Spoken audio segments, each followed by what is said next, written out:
नमस्कार दोस्तों, देश कोरोना के महासंकट से जूझ रहा है। अस्पतालों से डराने वाली, विचलित करने वाली, परेशान करने वाली तस्वीरें आ रही हैं। मरते लोगों की, बिलखते परिजनों की, अस्पताल के भीतर से, अस्पताल के बाहर से। अलग अलग शहरों में बेचैनी है, डर है, खौफ है, पता नहीं क्या होने वाला है। बेरोजगारी की समस्या, मंदी का डर, आने वाले वक्त में क्या होने वाला है उसका डर, 100 तरह की आशंकाएं। जून में पीक होगा, जुलाई में पीक होगा, कितने लोग मरेंगे, तमाम तरह की बातें, अफवाहें, आशंकाएं और चिंताएं। लेकिन इन सब चिंताओं के बीच, इन डरावनी तस्वीरों के बीच, इन बेचैन करने वाली खबरों के बीच कुछ तस्वीरें राजस्थान और गुजरात से आ रही है जो राजनीति का स्याह चेहरा दिखाती है, क्योंकि इन दोनों सूबों में राज्यसभा के चुनाव होने हैं 19 जून को। पहली तस्वीर जो आप देख रहे हैं ये राजस्थान से आई है। ये जो तस्वीर आप देख रहे हैं ये राजस्थान में जयपुर के पास बहुत बड़े 5 स्टार होटल शिव विलास पैलेस का है। शिव विलास पैलेस के कॉफी शॉप में आप ये देख रहे हैं कुछ नेतानुमा लोग बैठे हैं। ये सारे लोग विधायक हैं, हो सकता है इनमें से कोई मंत्री भी हो। राजस्थान की अशोक गहलोत सरकार के मंत्री और राजस्थान कांग्रेस के विधायक। इन विधायकों को वहां रखा गया है क्यों? क्योंकि राजस्थान के मुख्यमंत्री ने आरोप लगाया है कि राज्यसभा चुनाव से पहले उनके विधायकों को तोड़ने के लिए, चाहे निर्दलीय जो उनके साथ हैं या बीएसपी के 6 विधायक जो उनके साथ आए या उनकी पार्टी के, उनको तोड़ने के लिए, इस्तीफा दिलवाने के लिए या कर्नाटक और गुजरात और मध्य प्रदेश की तर्ज पर डिस्टेबलाइज करने के लिए उनके विधायकों को 25-25 करोड़ रुपए के ऑफर बीजेपी की तरफ से किए जा रहे हैं। ऐसा आरोप लगाया है अशोक गहलोत ने। और नतीजा क्या हुआ कि कोरोना के इस महासंकट काल में जब जनप्रतिनिधियों को अपने अपने इलाके में होना चाहिए था, उनके इलाके के लोगों की समस्याएं, परेशानियां, मुश्किलें, उनका निदान खोजना चाहिए था, तो ये सब बसों में लदकर या अपनी गाड़ियों में बैठकर 5 सितारा होटल में लॉकडाउन हो गए हैं, क्वारंटीन हो गए हैं, जिसको वहां बाड़ाबंदी कहते हैं, आ गए। खुद को बचाने के लिए, अपनी सरकार को बचाने के लिए या अपने साथी विधायकों को बचाने के लिए। हो क्यों रहा है ये आगे बात करेंगे, लेकिन उससे पहले मेरे लिए बहुत आक्रोश का विषय है और आपके लिए भी होना चाहिए। 19 जून को चुनाव होना है, आज 11 तारीख है। अगले 9 दिन तक अगर ये विधायक चाहे इस होटल में रहें, चाहे किसी और होटल में रहें, और इस तरह से लॉकडाउन, क्वारंटीन होकर बैठे रहें, ताश खेलेंगे, शतरंज खेलेंगे, स्विमिंग पूल में आनंद लेंगे, खाना खाएंगे, आराम से रहेंगे, 5 सितारा होटल, उनको क्या दिक्कत है? कोई ना कोई फंड भी कर रहा होगा, सरकार करे, चाहे सरकार क्या करेगी, कांग्रेस पार्टी करे, जो भी उनके लोग हैं वो करें। लेकिन ये अपनी मूल जिम्मेदारियों से अलग हटकर देश के इस मुसीबत के वक्त खुद को और खुद की सरकार को, खुद के विधायक को बचाने के लिए यहां बंद हो। ये नौबत क्यों आई? जो मैंने जिक्र किया, जो अशोक गहलोत ने कहा कि उनके विधायकों को खरीदने के लिए पैसे ऑफर किए जा रहे हैं, एक मुख्यमंत्री की तरफ से ये इल्जाम है। और उसके बाद क्या हुआ? राजस्थान विधानसभा के जो मुख्य सचेतक हैं महेश जोशी की तरफ से राज्य के एसीबी, एंटी करप्शन ब्यूरो के डीजी को एक चिट्ठी लिखी गई है। उस चिट्ठी में लिखकर कहा गया है कि अति विश्वस्त सूत्रों से पता चला है कि कर्नाटक, एमपी और गुजरात की तर्ज पर राजस्थान में हमारे विधायकों और हमारा समर्थन कर रहे निर्दलीय विधायकों को भारी प्रलोभन देकर राज्य की लोकतांत्रिक तौर से चुनी सरकार को अस्थिर करने का प्रयास किया जा रहा है, सरकार को डिस्टेबलाइज करने का प्रयास किया जा रहा है। ये चिट्ठी लिखी है और साथ में यह भी लिखा है कि ऐसा प्रयास करने वाले लोगों के विरुद्ध भ्रष्ट आचरण करने, विधि द्वारा स्थापित लोकतांत्रिक सत्ता को, संस्था को अपदस्थ करने का प्रयास करने, जनप्रतिनिधियों को प्रलोभन देने के आरोपों में कठोर कानूनी कार्रवाई की जाए, ये उन्होंने लिखा है। और साथ में पुलिस महानिदेशक को भी कॉपी भेज दी गई है राजस्थान की। अब बताइए, सरकार की तरफ से विधानसभा के मुख्य सचेतक सरकार के हिस्सा हैं, वही लिख रहे हैं, कांग्रेस के मुख्यमंत्री कह रहे हैं कि 25 करोड़ का ऑफर किया जा रहा है। तो पहली बात तो यह आती है कि सरकार अशोक गहलोत की, एजेंसी अशोक गहलोत की, एसीबी अशोक गहलोत की, पुलिस अशोक गहलोत की। अगर ये सब है तो सबूतों और तथ्यों के साथ बात सामने आनी चाहिए, और उसके बाद वाकई जिम्मेदार अगर कोई है, अगर ऑफर किया जा रहा है तो कार्रवाई होनी चाहिए। एक बात। दूसरी बात कि अशोक गहलोत जो कह रहे हैं ऐसा होता रहा है। हमने राजस्थान में माफ करें, हमने कर्नाटक में देखा, तख्तापलट देखा हमने कर्नाटक में कुमारस्वामी की सरकार का।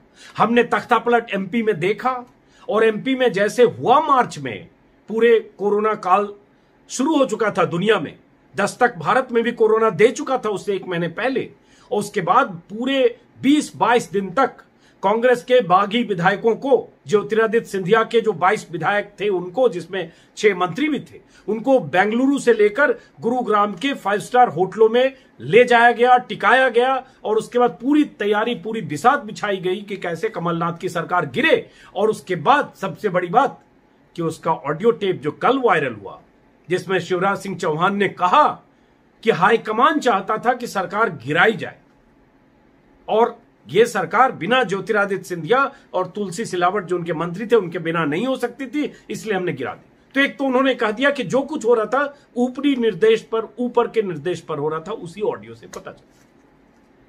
यही काम गुजरात में पहले हो चुका है। 2017 के राज्यसभा चुनाव के समय कर्नाटक का जिक्र कर चुका। बाकी और राज्यों का अगर जिक्र पिछले 5 साल में करने लगेंगे तो वीडियो लंबा होगा, लेकिन फिलहाल राजस्थान और उसके बाद गुजरात, चूंकि गुजरात में राज्यसभा चुनाव है और वहां भी हो रहा है। क्या हो रहा है आगे बताता हूं। वहां भी कांग्रेस के नेता अपने अपने विधायकों को लेकर भागे फिर रहे हैं, अलग अलग रिसोर्ट में जा रहे हैं, अलग अलग होटलों में शहर बदल रहे हैं। ये क्या हो रहा है इस कोरोना के वक्त में, जब सारी सरकारों को, सारे विधायकों को, सारे जनप्रतिनिधियों को की जिम्मेदारी होनी चाहिए कि कैसे देश इस मुश्किल से निकले। अब मुख्यमंत्री वहां पहरा दे रहा है, रात को अशोक गहलोत जा रहे हैं, आप देख रहे हैं तस्वीर। अब वो रात को बयान दे रहे हैं कि मेरे विधायकों को तोड़ने की कोशिश हो रही है, उप मुख्यमंत्री वहां जा रहे हैं। आप ये सब तस्वीरें आप देखिए। तो ऐसे समय में जब पूरी सरकार की जिम्मेदारी, सारे जनप्रतिनिधियों, मंत्रियों की जिम्मेदारी, चाहे पक्ष हो चाहे विपक्ष हो, वहां विपक्ष में बीजेपी है, उनकी जिम्मेदारी कोरोना से मुकाबले को लेकर होना चाहिए, तो ये आपदा में अवसर तलाश रहे हैं, जैसा कि प्रधानमंत्री मोदी ने कहा। क्या मतलब है इसका? अगर राजस्थान के हम आंकड़े को देखें तो 200 विधायकों की विधानसभा है, 107 कांग्रेस के विधायक हैं, 72 बीजेपी के हैं, 12 निर्दलीय हैं, 9 अन्य हैं।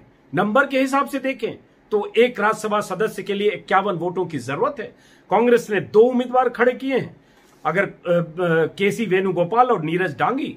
बीजेपी ने पहले 1 उम्मीदवार खड़ा किया था, बीजेपी के 72 विधायक हैं, एक ही की जीत सुनिश्चित हो सकती है। उन्हें अगर 2 जिताने हैं, 102 वोट चाहिए, 72 उनके पास हैं। उन्होंने राजेंद्र गहलोत को पहले उम्मीदवार बनाया, लेकिन इन वक्त पर उन्होंने फिर से ओंकार सिंह लाखावत को भी पर्चा भरवा दिया। तो खेल कौन कर रहा है? जाहिर है बीजेपी। दबाव की, डराने की, सेंधमारी की कोशिश की, इनके 2 नहीं जीते 1 जीते, कुछ खेल हो जाए। ये खेल क्या ऐसे वक्त में करने की जरूरत बीजेपी को है? एक तरफ अमित शाह वर्चुअल रैलियां शुरू कर दिया उन्होंने, बंगाल से लेकर, उड़ीसा से लेकर और बिहार को एड्रेस कर दिया, करोड़ों रुपए खर्च करके एलईडी। और आप एक तस्वीर देख रहे होंगे कि कैसे जंगल में भी टीवी स्क्रीन लगाकर लोगों को दिखाया जा रहा है, उनके जिस्म पर कपड़े नहीं है लेकिन सामने एलईडी लगा हुआ है। तो ऐसे दौर में, ऐसे वक्त में सबसे बड़ी जरूरत क्या थी? क्या जरूरत है? अगर सीधे सीधे नंबर पे देखें तो दिख रहा है कि बीजेपी के 1 उम्मीदवार जीत सकते हैं, 1 उम्मीदवार जीत सकता है, कांग्रेस के 2 जीत सकते हैं। इसको होने देते फेयर डील।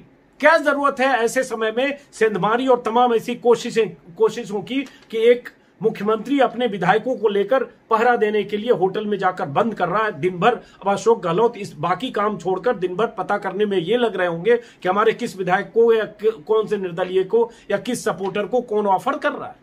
क्या होगा अगले 10 दिन तक राजस्थान में? यही खेल चलेगा, हॉर्स ट्रेडिंग, उखाड़ पछाड़, पक्ष और विपक्ष एक बचाने में लगेगा, एक तोड़ने में लगेगा। तो क्या प्रधानमंत्री मोदी और अमित शाह या जेपी नड्डा की तरफ से यह निर्देश नहीं जा सकता बीजेपी को कि आप छोड़ो, आपके एक सांसद बनते हैं, इससे मुक्त करो सारी चीजों को?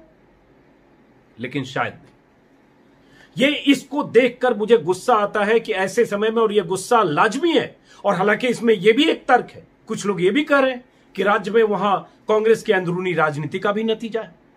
क्योंकि जिस तलखी से अशोक गहलोत 25 करोड़ के ऑफर की बात कर रहे हैं, उस तरह से सचिन पायलट नहीं कर रहे। वो कह रहे हैं मुख्यमंत्री जी को कुछ पता होगा।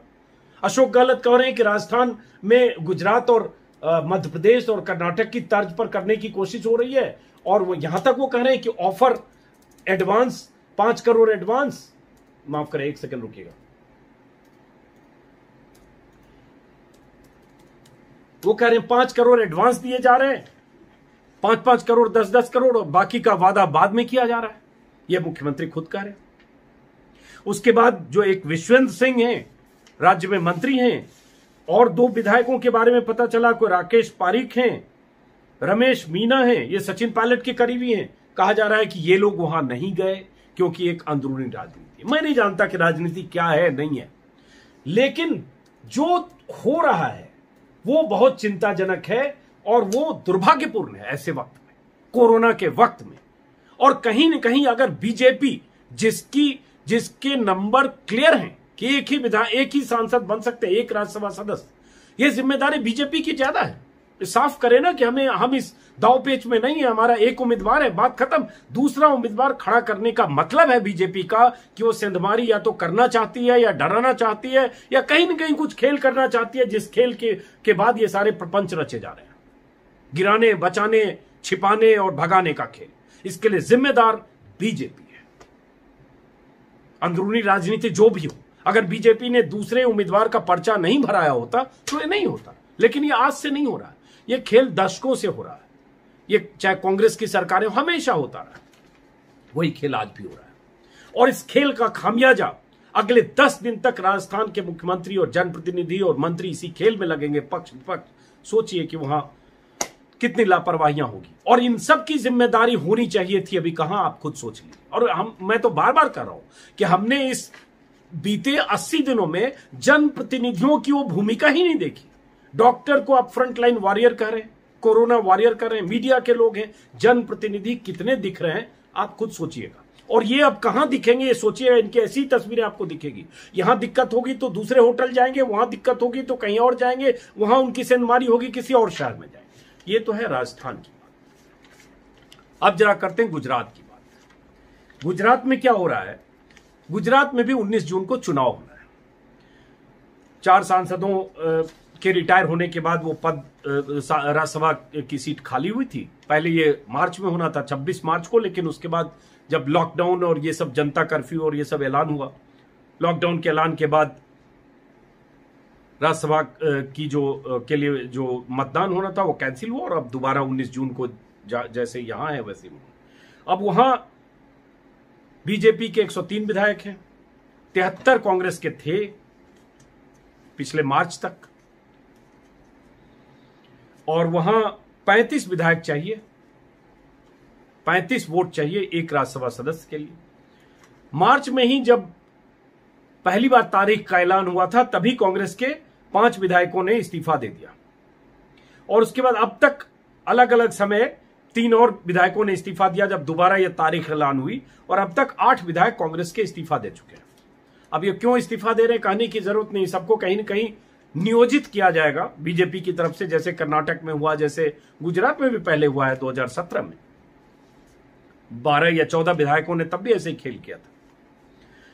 उसके बाद अब हो क्या रहा है, 65 विधायक बचे हैं कांग्रेस के पास, 35 चाहिए एक राज्यसभा सदस्य के लिए, 2 उनके उम्मीदवार हैं वहां, और उस 2 उम्मीदवार को जिताने के लिए 5 और चाहिए उनको, 5 और चाहिए। तो अब खेल में निर्दलीय और 1-2 और इक्का दुक्का कैसे कुछ मैनेज करने में लगे होंगे, लेकिन उसमें असली कहानी यह है कि किसी ढंग से ये हमारे बचे रहे।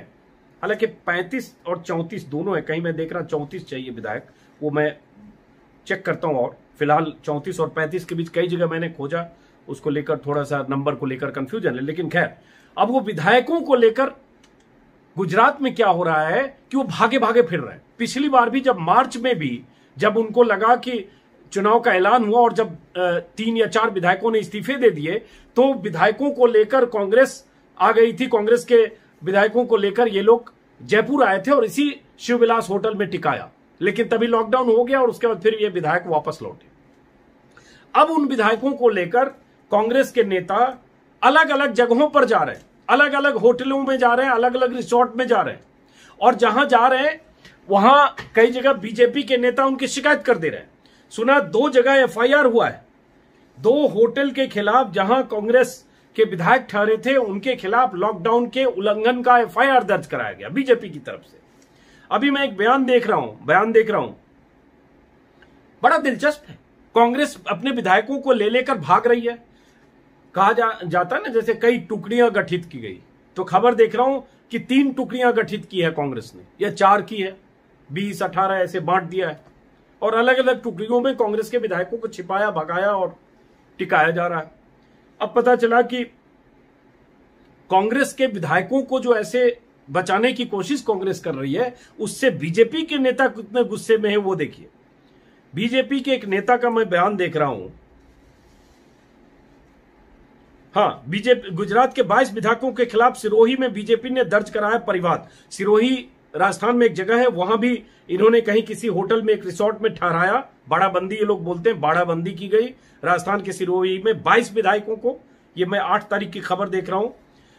तो उसमें उस होटल में टिकाने गैर कानूनी ढंग से लॉकडाउन 5 के बावजूद बीजेपी ने उनके खिलाफ एक शिकायत कर दी।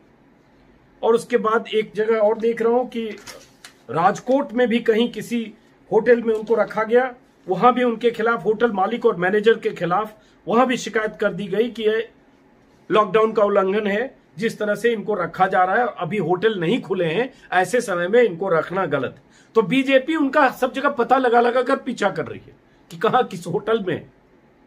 इस बीच हार्दिक पटेल का एक बयान मैंने देखा। हार्दिक पटेल एक टुकड़ी का नेतृत्व कहें या पहरेदारी वो भी कर रहे हैं राजकोट इलाके में। हालांकि जो मैं आज बोल रहा हूं, हो सकता है जब तक आप वीडियो देखें या कल तक इनकी पोजीशन चेंज हो जाए, जैसे सैटेलाइट की पोजीशन चेंज होती है या अलग अलग चीजों की टुकड़ियों की पोजीशन चेंज होती है, अनंतनाग से बारामूला से उड़ी, वैसे इनकी पोजीशन चेंज हो सकती है। अभी हार्दिक पटेल ने कहा, एक ट्वीट किया था हार्दिक पटेल ने 4-5 दिन पहले, जब राजकोट के नील सिटी रिसोर्ट में रखा गया था विधायकों को, उसी के खिलाफ एफआईआर हुआ है। तो हार्दिक पटेल ने कहा था कि बीजेपी 150 करोड़ खर्च कर रही है, बीजेपी का ये बजट है हमारे विधायकों को, कांग्रेस के विधायकों को खरीदने के लिए। हालांकि उन्होंने ये भी कहा कि इतने में वेंटिलेटर खरीदते तो ज्यादा बेहतर होता। उसके बाद जो गुजरात कांग्रेस ने सिरोही में जब रखा, जो राजस्थान का है, क्योंकि उनका फिर भरोसा लगता है चलो सिरोही लाओ, अभी ये राजस्थान लाओ, माउंट आबू के पास भी कहीं रखने की बात हो रही है, आबू रोड के किसी रिसोर्ट में, अलग अलग जगह कई जगह रखा जा रहा है या ट्रांसफर किया जा रहा है। तो उसमें चूंकि खबर लगती है, फिर उनको आगे करते हैं शिफ्ट। वहां कोशिश उनकी है कि किसी ढंग से इनके नंबर कम हो जाए और बीजेपी के नंबर बढ़े या इनके इस्तीफा हो जाए। बेसिकली कोशिश है कि इनके कुछ और विधायक इस्तीफा दें इनके कांटेक्ट करके, ताकि 2 न जीत पाए किसी सूरत। तो सिरोही में जो शिफ्ट किया गया, तो बीजेपी के नेता नारायण पुरोहित, उन्होंने कहा हम इसकी शिकायत करेंगे, दोषियों के ऊपर कार्रवाई करेंगे। अरे भाई, कितनी चिंता है कि उनकी शिकायत करेंगे, वो अपने विधायकों को बचाने की कोशिश कर रहे हैं, आप ही से ले लेकर भागे फिर रहे हैं, आप उनकी शिकायत भी करेंगे। तो ये सब जगह हो रहा है। और कांग्रेस को डर है कि चूंकि कांग्रेस एक बार 2017 में मात खा चुकी है, बहुत मुश्किल से अहमद पटेल जीते थे, इसलिए कोई रिस्क नहीं लेना चाह रही है, इसलिए अपने विधायकों को बचाने में जगह जगह ले लेकर भागी फिर रही है। 2 वहां उम्मीदवार हैं, एक है शक्ति सिंह गोहिल, दूसरे भरत सिंह सोलंकी। शक्ति सिंह गोहिल का तो पक्का है, भरत सिंह सोलंकी अटक जाएं उसी की कोशिश है। अभी नंबर अटकते हुए दिख रहे हैं। हालांकि कांग्रेस के नेताओं का दावा कुछ और है, लेकिन चलिए अभी स्थिति वही है, 182 सदस्यीय विधानसभा है। तो मेरा सिर्फ इसमें इतना कहना है कि हाँ, अभी एक और खबर आई है कि इनको कहीं किसी फार्म हाउस में भी कुछ विधायकों को भेजा गया है, सौराष्ट्र इलाके के विधायकों के फार्म हाउस में भेजा गया है, कुछ आबू रोड में। अब इसको लेकर इतना कंफ्यूजन है, कहां कौन से होटल में, इसको ट्रैक करना मुश्किल है, इसको सर्विलांस पे रखने वाले भी ट्रैक नहीं कर पाएंगे। खैर, मेरा सिर्फ इतना मुद्दा है, और मैं मोदी जी और अमित शाह और जेपी नड्डा जी से, कि भाई अभी देश के लिए सबसे बड़ी मुसीबत क्या है? कोरोना। मुश्किल क्या है? देश की 130-135 करोड़ लोगों की बात करते हैं, उनको इस मुश्किल से निकालना। क्या फर्क पड़ेगा कि आपका एक राज्यसभा जो एक्स्ट्रा के चक्कर में आप लगे हैं दूसरे की सेंधमारी करके, वो भी उनकी सेंधमारी करके, आपकी कोई नहीं कर पा रहा है। किसी की हैसियत आज की तारीख में है नहीं, आपदा में अवसर आप ही लोग तलाश रहे हैं, तो क्या जरूरत है? एक सांसद आप कब्जा करके उनका कम करके उससे क्या हासिल होगा? तो अभी देश जरूरी है या कांग्रेस में सेंधमारी जरूरी है? आप कहिए कि सेंधमारी जरूरी है, बात खत्म हो जाती है, फिर इस वीडियो का भी कोई बहुत मायने नहीं रखता। लेकिन फिलहाल ये वही पार्टी है जो चाल चरित्र चेहरा, पार्टी विथ ए डिफरेंस, लेकिन ये सब हमने बीते 5 सालों में 6 सालों में देख लिया। अरुणाचल से लेकर गोवा तक, उत्तराखंड से लेकर कर्नाटक तक, एमपी से लेकर गुजरात तक, हर जगह ये खेल हमने देख लिया। लेकिन ये उम्मीद करते थे कि कम से कम इस मुश्किल वक्त में, इस संवेदनशील वक्त में इस खेल में न लगते तो जनता का भला होता। क्योंकि सारे विधायक अगर भागे फिर रहे हैं, एक मुख्यमंत्री अपने विधायकों को बचाने के लिए कैंप कर रहा है, रात में जा रहा है, सुबह जा रहा है, दिन भर उसी में लगा हुआ है। विपक्ष के नेता जो बीजेपी जहां विपक्ष में राजस्थान में, वो उसका पीछा कर रही है। गुजरात में सत्ता पक्ष के जो बीजेपी के लोग हैं वो पता करने में लगे हैं। तो नुकसान क्या होगा? और आपको हासिल होगा कि उनकी 1 या 2 राज्यसभा सीट पर आप चटका देंगे उनकी कुर्सी कांग्रेस की। फिलहाल हम इस वीडियो को यहीं खत्म करते हैं इस उम्मीद के साथ कि नाउम्मीदी राजनेताओं से नाउम्मीदी ही रखिए। नमस्कार।